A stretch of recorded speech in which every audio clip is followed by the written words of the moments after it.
Hello everybody, happy holidays and welcome to this video. I'm your host and master of ceremonies, DarkSideRahb, and depending on when this video is coming out, the holiday season is on, there's a Steam sale going on, and I wanted to mention some of my own personal games of the year, years of the game. I wanted to mention some of my personal favorites from 2025, games that came out this year, games that I played a fuck ton this year, and games that I just think that you should check out because I enjoyed them and you might as well. And if they happen to be on sale during the Steam sale, I will mention that somewhere in the video.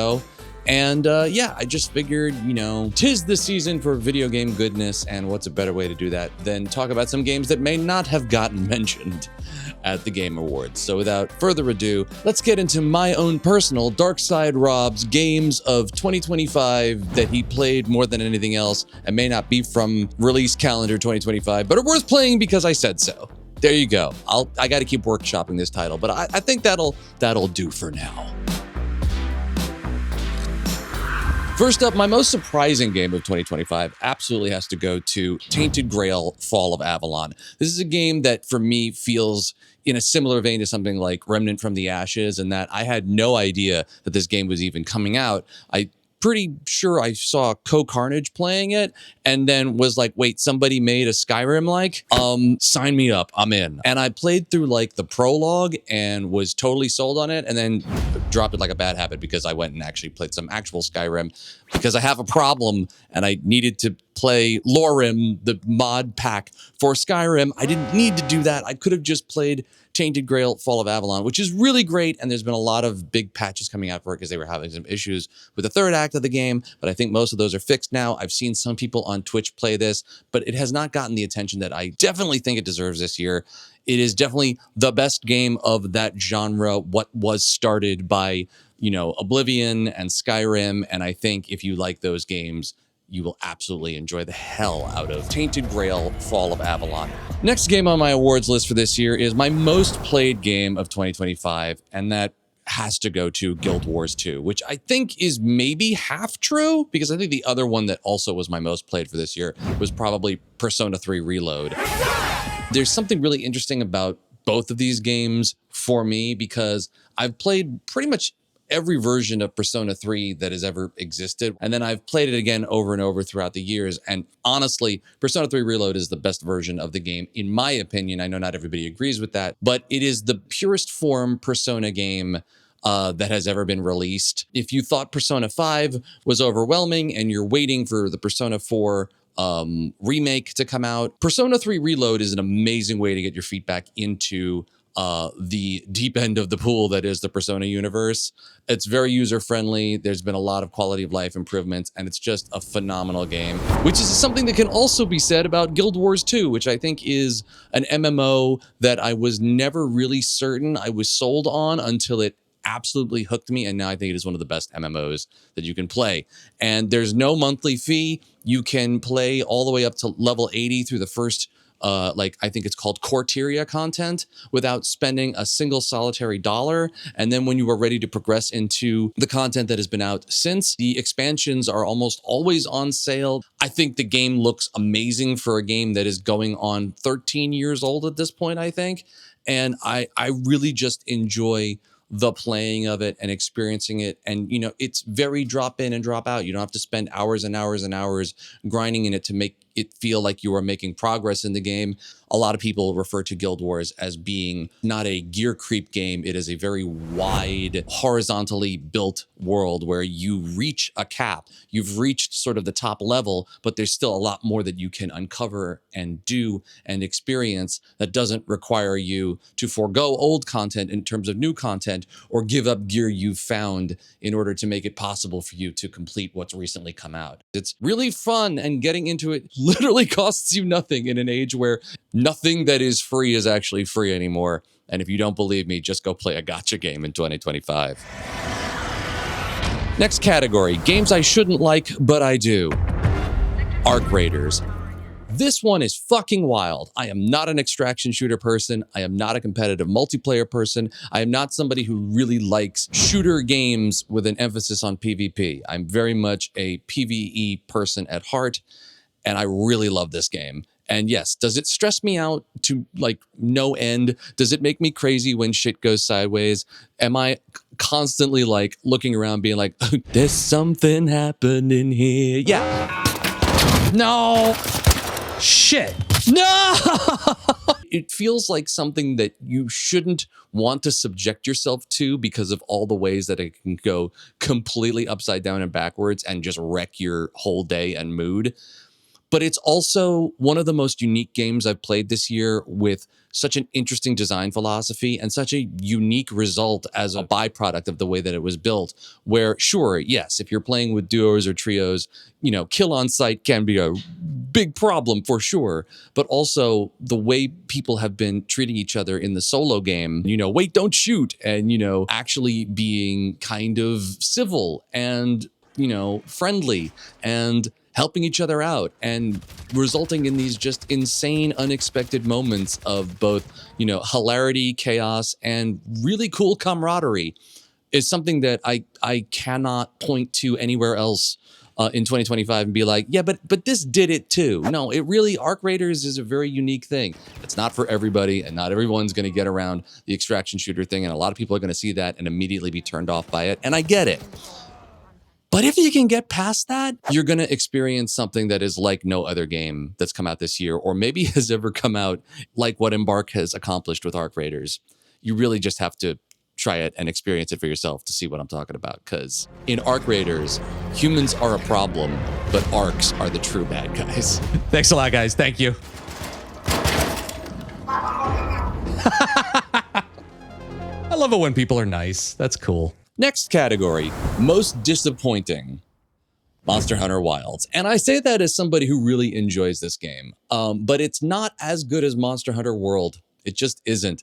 There are things that they streamlined. There are things that they simplified. There are things that they changed that I don't think make it a better game. And then they also really didn't do their due diligence in releasing a game that ran on all systems and was really poorly optimized and unplayable for some people upon release. And that's just not a great thing in 2025. They should have done better. Somehow, for being a follow-up to Worlds, it just doesn't feel as big or as epic or as alive in some ways as Worlds did. And I think for me, I like the monsters. I like the world. I love the bird that you can ride around on and fly around on. I like the designs of stuff. I think the outfits look great. They were ambitious with this video game, but it's just not as fun. It's not as engaging. It's not as exciting. It also feels like they fell short in terms of trying to take this game and be even more revolutionary than World without really taking what was great from World and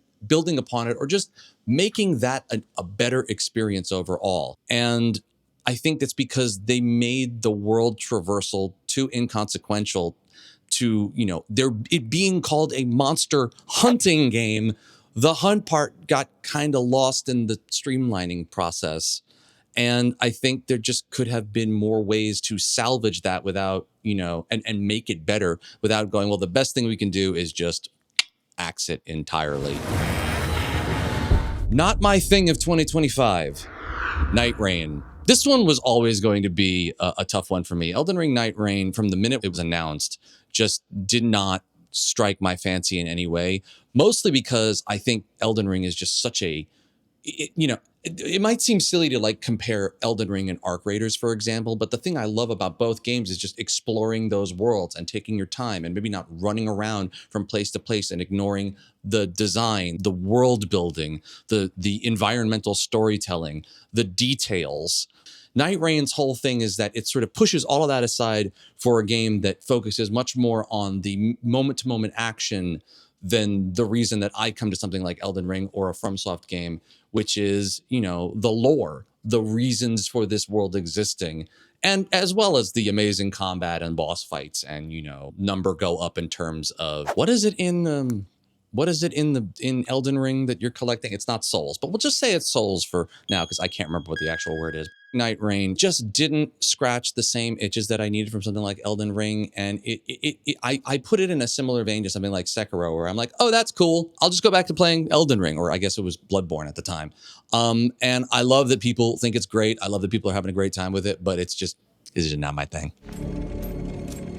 Best demo from this year, 1000% goes to Reanimal. And that's simply because I am just such a huge Little Nightmares head, and this game is doing absolutely everything so far that I would want from a spiritual successor to Little Nightmares. It looks so cool. I can't wait for the full game to come out.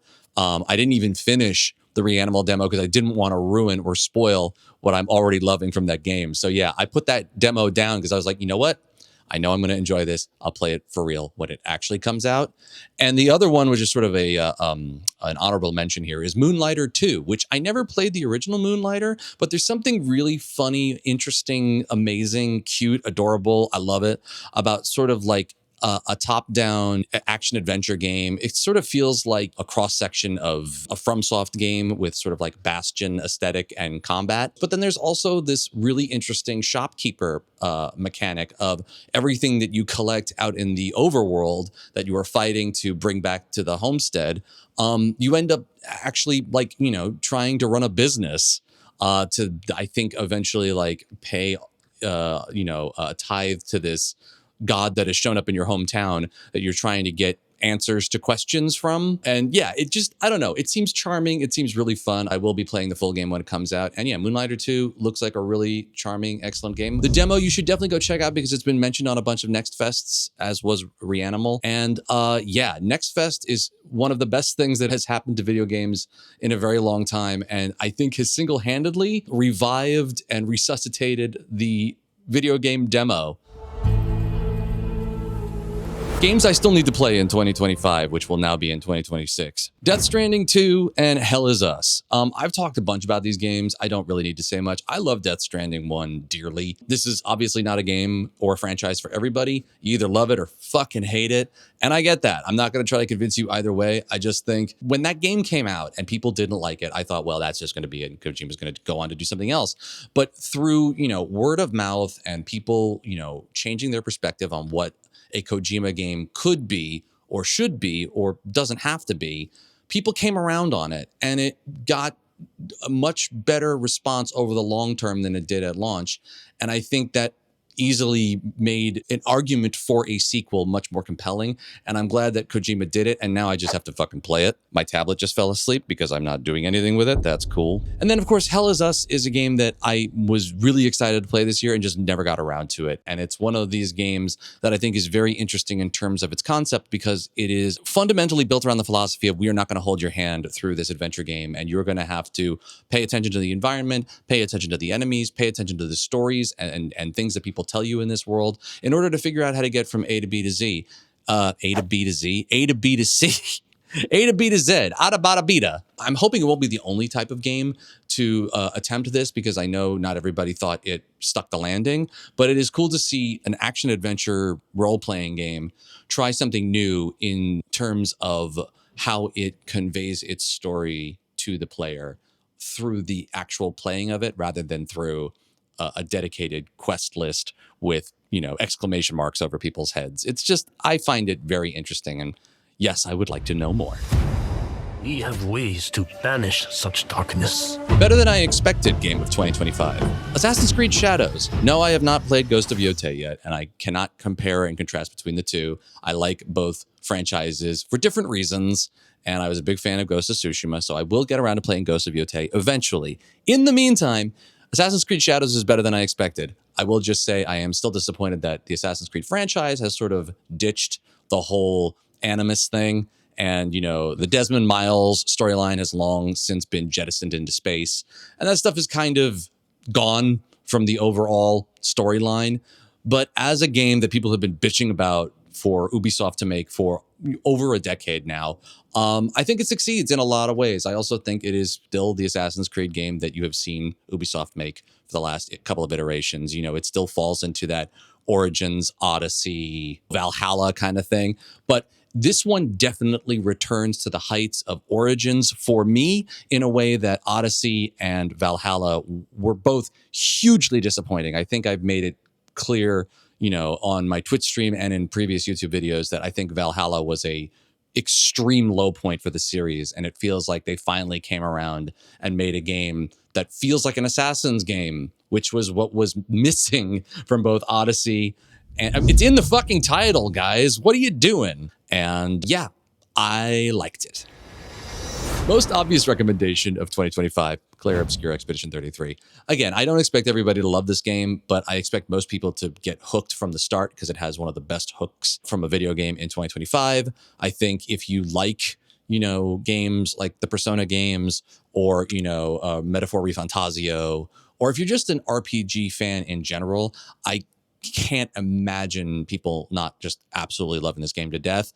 Yes, the parry and dodge mechanic can get very repetitive at times, and it is a major part of the game that you cannot really avoid except under specific circumstances. But, the voice acting, the music, the character design, the environmental design, the gameplay design, the team behind this worked so damn hard to make a game that is just so... It stands out so much from everything else around it to such a incredible degree that it is no shock to me or most people in the video game space that it walked away with so many awards this year. And yeah, it is the easiest fucking recommend for me for people who are like, what's one, if you could only recommend one game this year, which would it be? Claire Obscure Expedition 33. No contest. Best early access.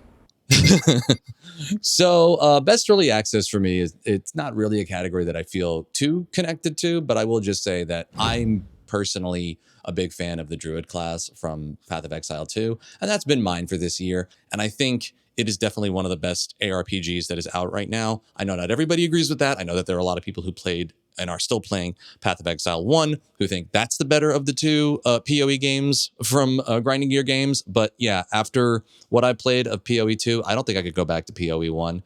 And I'm a really big fan of it, and I want it to do great. And yeah, the Druid content is awesome, and I will be playing more of that update in 2026 for sure. Best game I haven't finished, but I will. Hollow Knight Silksong.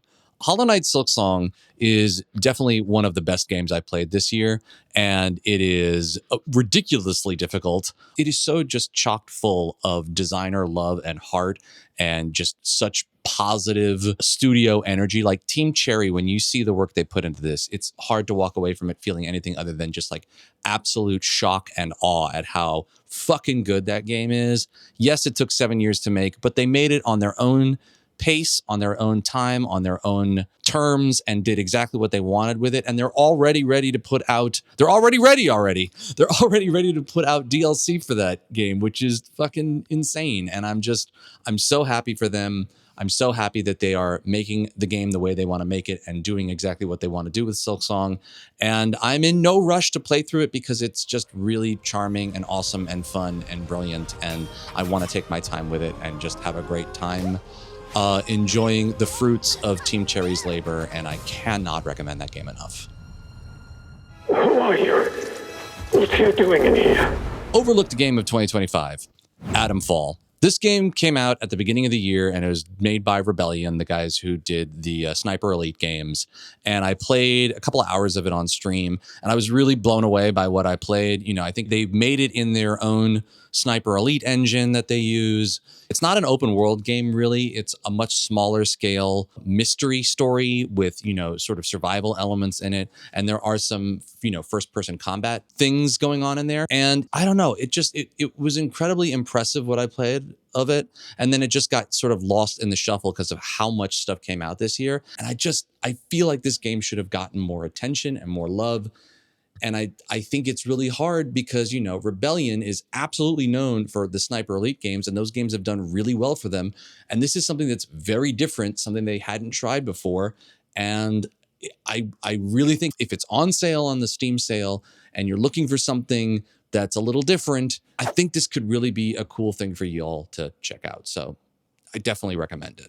So my underwhelming game of 2025 goes to Avowed, and it's a me problem, not really a game problem, because I know there are people who really enjoyed Avowed, but Avowed for me, it didn't feel like it was a game that went for stakes that were high enough for me to continue with it past like the opening 5 hours. And there were some crazy things that happened in those first 5 hours, but like I wasn't really engaging with the story or the characters or the combat or it felt like a lot of the elements in there needed like 1 or 2 more bits of spice or variety or something that made it go like, this is what Avowed's hook is. And surprisingly or unsurprisingly, I kind of got those things from Tainted Grail Fall of Avalon. It's just darker, grittier. It's got more weird shit going on in it. I think it's got a better combat system. Avowed just felt very flat and very middling and very sort of by the numbers. It sort of felt like this is our Skyrim and this is kind of what we would do if we did Skyrim,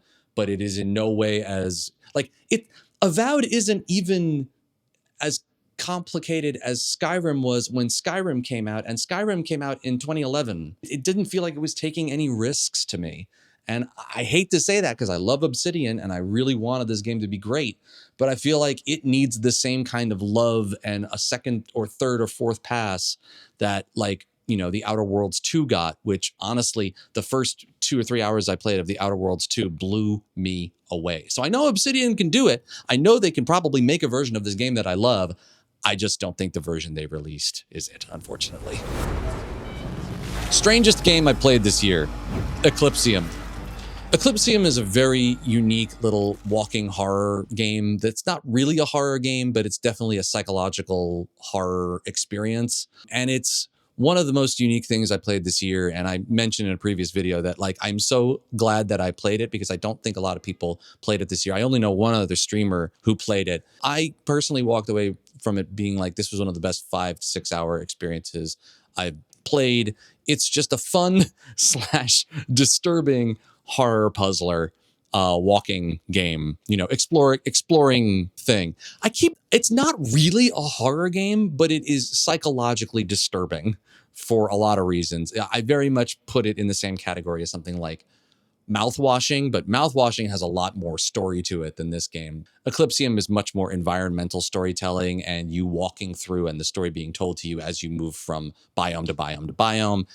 But I just think it's great. I think it's a very short, complete package that doesn't overstay its welcome. And if you like that kind of weird indie game stuff, you're not going to be disappointed by it, I think. I really can't recommend it enough. Coming down to the end of the list here, text-based adventure, Citizen Sleeper 2. Man, I was not the biggest fan of Citizen Sleeper 1, and the sequel, I just think the characters, the writing, and the setting just blew me away. I mean, I played the demo and I played some of the final release, and I think I'm going to play all the way through that game because I just, as far as a choose-your-own adventure text-based space opera goes, it's one of the best I've ever played, and it's really, really great. You know, it's very much it's like a choose your own adventure video game. Like for those of you who are, you know, millennials like me who remember those books, that's what it is. But I think it does it exceptionally well. There are very few games like Citizen Sleeper 2, but I really have enjoyed what I played of it. I plan on sticking with it. And if you like that kind of thing, you are going to really get wrapped up in this game and enjoy the hell out of it. Better the second time around, Cyberpunk 2077. I love this game to death. There is such a huge community around this game that has been making such incredible mods for it and making it a better and better experience. And also the team at CD Projekt Red has been doing an incredible job with the DLC and patches and making the game run better and making it run across more systems and then also making it run on console. And just every time I play it, this game gets better and better and better and better. And I cannot recommend enough now that it is absolutely in the best state that it has ever been, probably that it ever will be. And the modding community is absolutely behind that game in a way that we haven't seen since Skyrim. And the modding scene makes that game even better. There are so many amazing collections through Nexus mods that you can get to increase what that game already does really well. It's just a phenomenal game. And one of those things where it's like, I can't believe this game was practically unplayable when it came out, and now it is just a beloved first-person RPG that really is a testament to the amazing work that, you know, CD Projekt Red, we know they can do, they have done in the past, and if they just give themselves the time to do something, they can make great shit. And I'm specifically talking about don't fuck up Witcher 4, guys and gals. Take your time with it. Make it amazing, okay? There's no rush. I mean, I'd like to be here on planet Earth, you know, in a good state when it comes out, but I'll wait because I'd rather it not launch as a complete mess the way Cyberpunk did. There are no gods here. There are only monsters. Best 2025 game of any year. I think this one is pretty obvious, but it's Elden Ring. I'm still playing the shit out of Elden Ring. I love Elden Ring dearly. And the team at FromSoft have just single-handedly defined a whole genre that people love dearly for multiple generations of game design now. And I think that is not only an incredible and amazing accomplishment from that team and Hidetaka Miyazaki and everybody who has worked or been involved in those games over the years, but is just a testament to the fact that games can be punishing and rewarding at the same time, that games can be a challenge, that they don't have to hold your hand, and that they can do things that were once thought impossible and off limits as long as they're done right and done well and well crafted and well thought out and well designed. And even when a game is is beating you over the head repeatedly, again and again and again and again and again, pushing through and winning in a FromSoft game, it's been very hard for any other company out there to get right. And there are examples. I think, the Neo team has done great. I've heard amazing things about Lies of P, and I still haven't played it.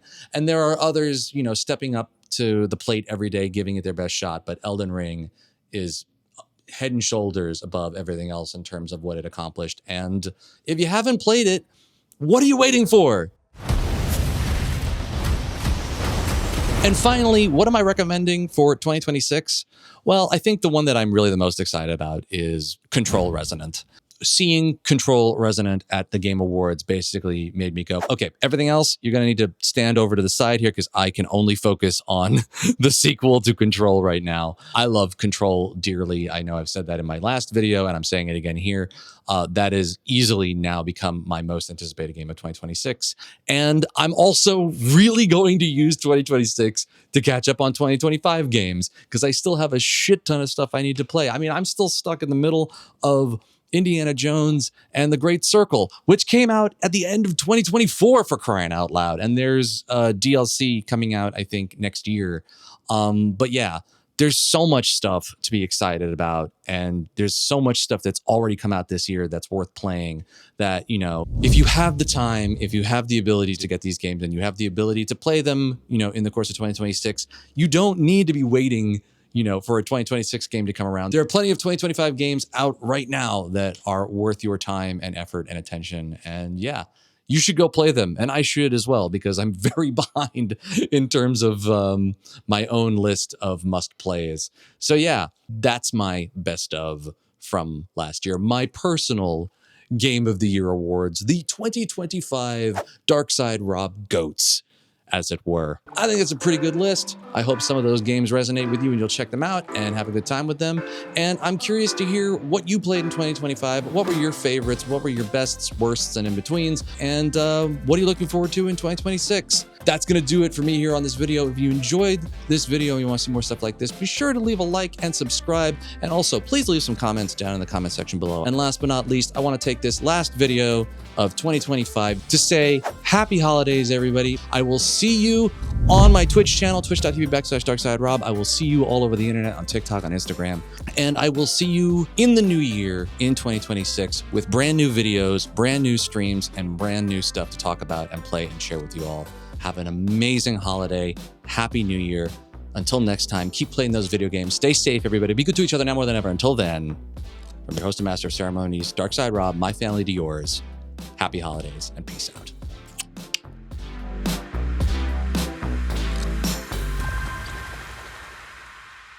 Whew, that recording was very long.